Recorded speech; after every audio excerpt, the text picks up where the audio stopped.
Welcome back to another video. My name's Andreas Spanner. I'm the Chief Architect at the APAC office of the CTO. Today, I brought a box, and that was Yvonne's idea, not mine, but it's important to be happy every day, even though it's hard to achieve, I find.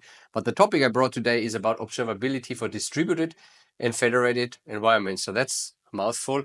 It's usually related to setups in edge environments, but edge itself is a very flexible topic, right? It could be like server grade hardware at a retail store, for example, or it could be small devices at the edge that basically just run inference for object recognition or anomaly detection.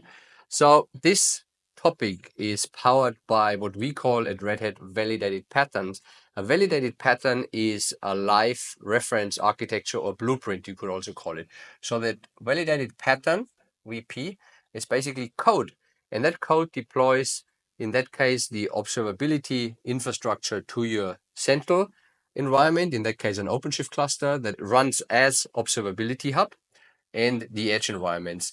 And in the very basic deployment, the edge environment is simulated through virtual machines running on OpenShift as well. And so what does that validated pattern do? That validated pattern deploys event-driven Ansible and specific configurations. It sets up what those edge virtual machines look like, or in reality, it could support a bare metal environment that does FIDO device onboarding, FDO as such. But the point is that it's repeatable, and it serves as a GitOps approach to deploy observability infrastructure across complex cloud and, in that case, edge environments. So what does it contain?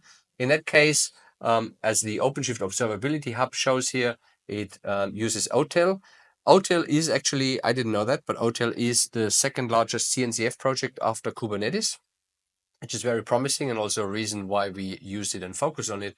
The OpenTelemetry collector is deployed at the hub because it's the connection point for all the edge environments that also have an OpenTelemetry collector deployed to actually send all the observability data over. What is the observability data? Usually host metrics, logs, and traces as such. So the components are then a looks good to me container. That's a basic CLI type approach to see whether the metrics and the logs and the traces actually are transported from the edge environments to the observability hub. Mimir is a framework for the storage component, and then I already said the OpenTelemetry collector.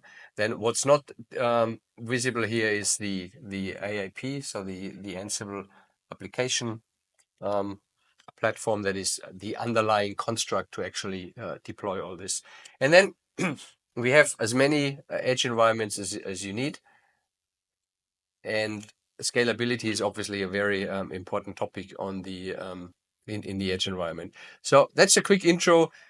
Validated pattern, the key points are really an alive blueprint as code. You fork the repo and then you just do a pattern make install, and then it automatically deploys those components for you. And it's also an invitation to fork that pattern or branch that pattern and apply specific configurations for your edge environments, and reach out to Red Hat if you'd like to co-engineer that solution with us together. With that, I say thank you, and I see you in the next video.